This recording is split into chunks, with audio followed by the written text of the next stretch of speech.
মুহাম্মদ সাল্লাল্লাহু আলাইহি সাল্লাম আত্মীয় স্বজনের মাঝে বলেছিলেন, বাপ দাদা আত্মীয় স্বজন চাচা চাচি দেশবাসী খালা ফুফু সবাই জেনেছিল পৃথিবীতে সবচেয়ে ভদ্র নম্র সুন্দর মানুষ হচ্ছেন মুহাম্মদ সাল্লাল্লাহু আলাইহি সাল্লাম।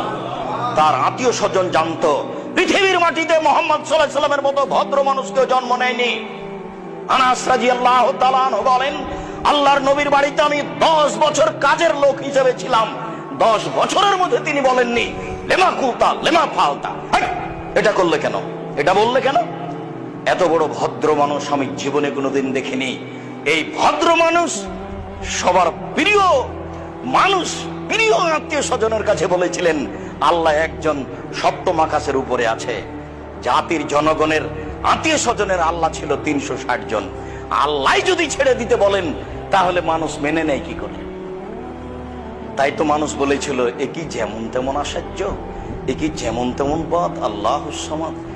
আরে অন্তত কেউ তো 3 জন মাবুদ মানে, এ বলছে 3 জনও নয়, মাত্র একজন সপ্তম আকাশের উপরে থাকে। কেমনে মানা যায়?